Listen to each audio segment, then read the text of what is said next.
Bonjour à tous, je vous retrouve aujourd'hui pour ma vidéo de mes petits moments de bonheur et favoris du mois de novembre. Dans cette vidéo, je vais partager avec vous ce que j'ai adoré découvrir, utiliser ou vivre pendant ce mois de novembre. Je suis naturellement accompagnée de ma petite tasse de thé et oui, je suis passée au thé de Noël. Il n'est jamais trop tôt pour commencer le thé de Noël.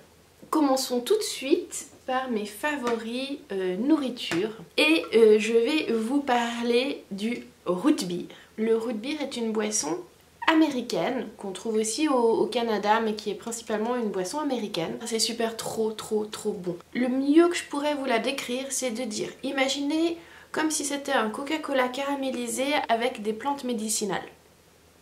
Ouais. C'est ça. C'est pas du tout alcoolisé, c'est un soda gazeux et c'est trop bon. Je l'achète à l'American Store parce que ça ne se trouve pas dans le commerce par chez nous. Et chaque mois de novembre, on va à l'American Store parce qu'on prépare Thanksgiving. Et du coup, le root beer, j'adore le boire frais comme ça, mais un autre favori, mais qui est absolument trop délicieux, enfin pour ceux qui aiment le root beer, c'est très particulier, c'est le root beer float. Le root beer float, c'est le concept de mélanger de la glace, en l'occurrence de la glace vanille, dans une tasse de root beer froid. Et en fait c'est float parce que c'est flottant, parce que la boisson fait mousser et flotter la glace en surface. En général c'est un dessert. C'est un dessert qui est vraiment, c'est vraiment très bon et j'adore manger ça, mais vraiment. Et du coup, j'utilise pas une canette entière en fait, je me fais des petites tasses comme des tasses à café et je mets la moitié dedans avec une, deux, trois boules de glace vanille. On peut rajouter de la crème chantilly, des petites choses sur le dessus, mais honnêtement, il n'y a pas besoin parce que ça fait déjà sa propre mousse et c'est trop bon. Le root beer, j'adore. Le root beer float, c'est une explosion de bonheur. Donc en général, tous les mois de novembre, quand on prépare le repas de Thanksgiving, vu que mon cher mari est américain, quand on prépare le repas de Thanksgiving ou la variante qu'on fait pour les amis qu'on appelle Friendsgiving, comme dans Friends, oui, on passe à l'American Store. On achète en général un bon pack de root beer. Enfin, cette année, ils étaient un peu dévalisés parce qu'on s'y est pris un peu tard, mais l'année prochaine, j'irai en avance. En parlant de manger, toujours dans le côté gourmand de la nourriture, ce mois-ci, j'ai été particulièrement accro au chocolat noir à l'orange. Alors là, j'ai pris le suprême de la marque Frais, qui est un chocolat suisse. Un chocolat noir extra fin avec une pointe d'orange. Donc un chocolat qu'on trouve par chez nous. Ce que j'aime bien, c'est que Chocolat Frais soutient les exploitations où le cacao est cultivé dans le respect des critères sociaux et écologiques. Après, je ne connais pas la marque plus que ça, c'est juste que je pense qu'actuellement, tout ce qui est chocolat noir à l'orange, je suis capable de le dévorer. Je suis sage. Je me fais un petit carré en dessert après les repas, mais trop bon. Dans le côté un peu plus sain, dans on va dire les snacks ou les mini repas que j'aime bien me faire, en général c'est quand je mange un peu sur le pouce que j'ai pas le temps, je me fais des avocado toast. C'est des toasts à l'avocat. Donc en gros on a un toast toasté avec de l'avocat qu'on écrase dessus. Quand le toast est encore chaud, l'avocat il fond un tout petit peu, c'est trop bon. Un peu de citron, du sel, non, pas du sel, de l'aromate et du poivre. L'aromate c'est une sorte de sel, je sais pas comment décrire l'aromate. Est-ce que vous connaissez l'aromate? Bref, c'est super trop bon. Et je me rajoute des petites graines de chia dessus. Ça me fait vraiment le mini repas rapide lorsque j'ai faim et que j'ai pas beaucoup de temps mais qu'il faut que je mange quelque chose. C'est quelque chose que je me fais en ce moment, en tout cas 1 ou 2 fois par semaine. Et du coup en ce moment j'ai toujours des avocats à la maison parce que voilà, mon obsession c'est l'avocat de toast. En termes de beauté, mes favoris beauté, j'ai testé un masque de chez Lush qui s'appelle Catastrophe Cosmétique. Ça fait depuis le début du mois que je l'utilise. Est-ce qu'il y a la date? Voilà, je l'ai acheté début novembre. Il était censé être valable que jusqu'au 19 du 11, mais en fait là on est à la fin du mois et je continue de l'utiliser. Ils sont toujours aussi bons, donc ça va très bien.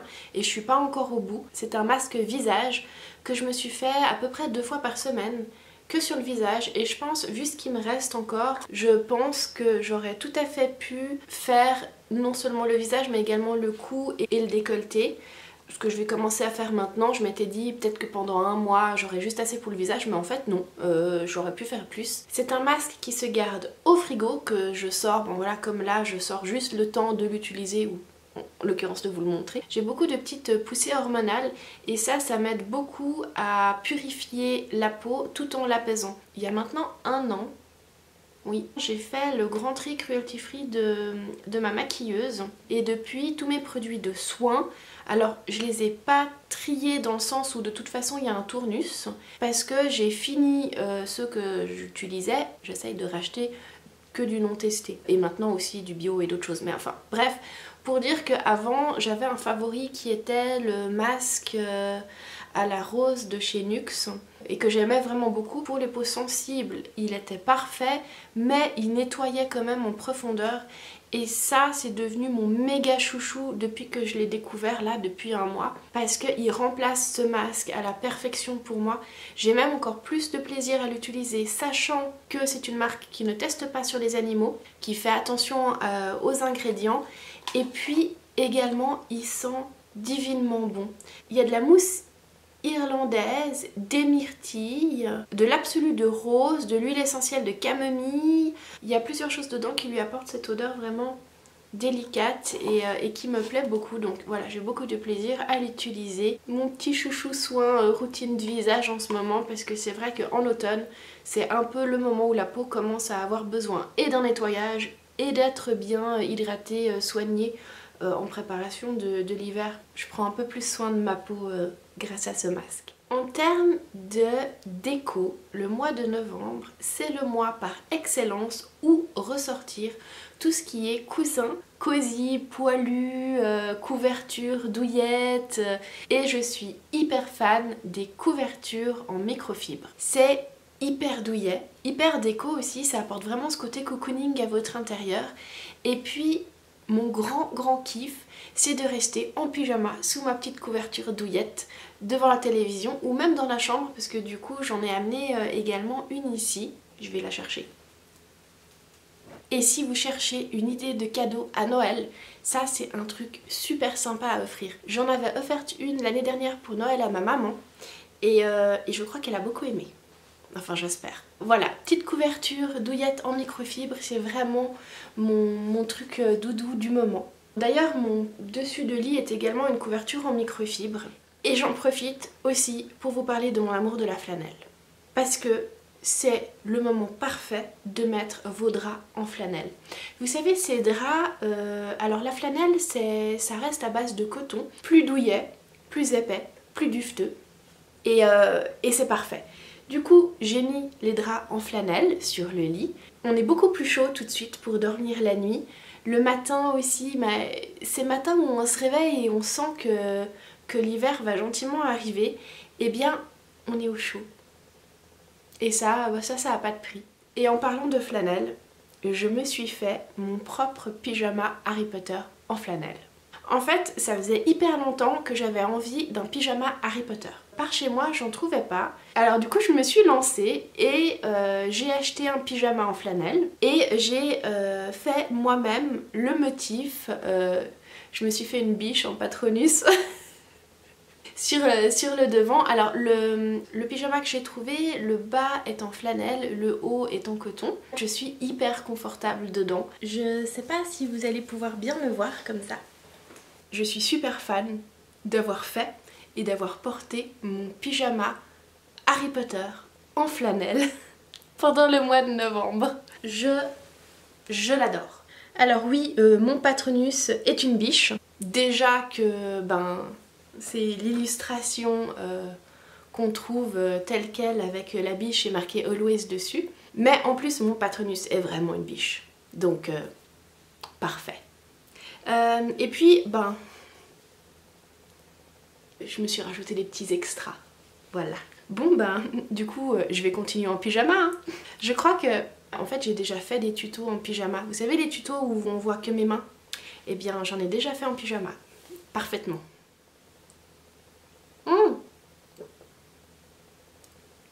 C'est ma nouvelle tasse que j'ai définie comme étant ma tasse de Noël. D'ailleurs c'est marqué jardin d'hiver dessus. Et c'est une tasse que je me suis choisie lors de notre visite au marché de Noël chez Schilliger, dont j'ai fait un shopping vlog. Je vous le mettrai en lien, c'était un moment vraiment super sympa que j'ai adoré partager avec Benoît. Et j'ai ramené de ce shopping vlog, hop là. Oui, c'est une plante. En plante, ce mois-ci, c'est très difficile de vous donner des favoris parce qu'il y en a plusieurs. J'ai fait mon swap avec Carole de la chaîne Une fleur parmi les fleurs et en termes de plantes ça a été aussi un de mes gros favoris pour le mois passé. Je vous présente une seule plante parce que je vais être sage et je vous présente ma nouvelle Sansevieria Silver Flame. Donc on pourrait traduire par flamme argentée. Quand je l'ai vue lors de ma visite chez Schilliger, j'ai tout de suite été attirée par elle parce que c'est pas une Sansevieria qu'on trouve aussi facilement. Le fait qu'elle soit avec des feuilles vertes dont seulement les bords sont à motif argenté, j'ai beaucoup aimé. Je l'ai trouvée vraiment très belle. Lorsque j'ai regardé ma vidéo, lorsque je l'ai montée, donc ma vidéo shopping vlog de chez Schilliger, j'ai repéré d'autres plantes que j'aurais bien pris, dont une Sansevieria Moonshine. Faut que je lui trouve un cache-pot parce qu'en attendant, je l'ai mise dans un saladier. En termes de divertissement, dans mes premiers favoris, je vous ai parlé de la chaîne de Margot Liseuse. Et Margot organise chaque année le Cold Winter Challenge. Le Cold Winter Challenge, c'est un challenge de lecture, donc il y a différentes thématiques. Je vous mettrai les références en barre d'infos si c'est quelque chose qui vous intéresse.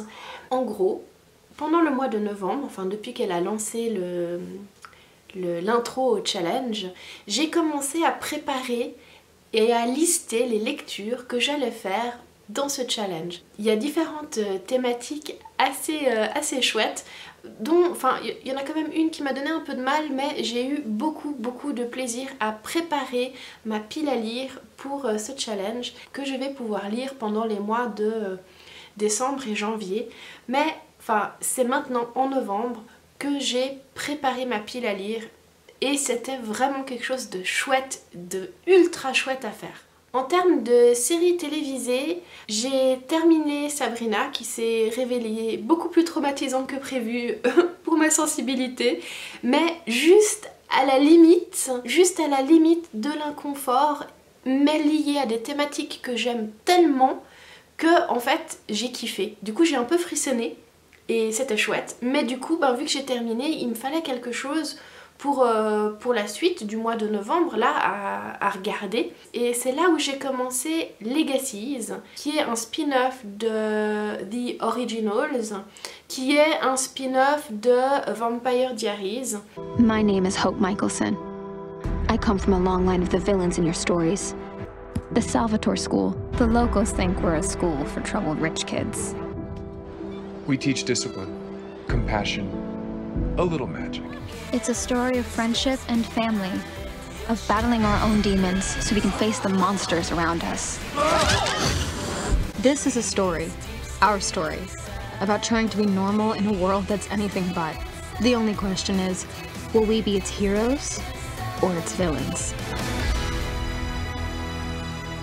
Dans Legacies, on est dans une école pour personnes, créatures fantastiques. Donc il y a des vampires, il y a des loups-garous, il y a des sorcières. C'est un truc qui est un peu entre... Quand j'ai commencé, j'aurais dit que c'était pile entre Harry Potter et X-Men. Pour ceux qui ont aimé The Originals, c'est quand même un peu plus fantastique, enfin on a des créatures un peu plus fantastiques qui apparaissent, on est dans le même genre de... en tout cas on retrouve des personnages. Du coup voilà, c'est un petit truc que j'aime bien regarder. Par contre, ce sur quoi j'ai recroché, c'est Supergirl.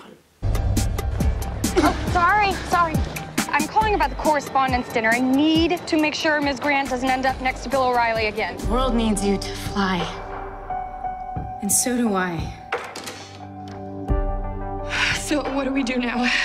First things first. You need to change. Welcome to the Department of Extra-Normal Operations. The DEO monitors and protects Earth from extraterrestrial presence. People of this city will die. You have to let me stop it. Make sure you win.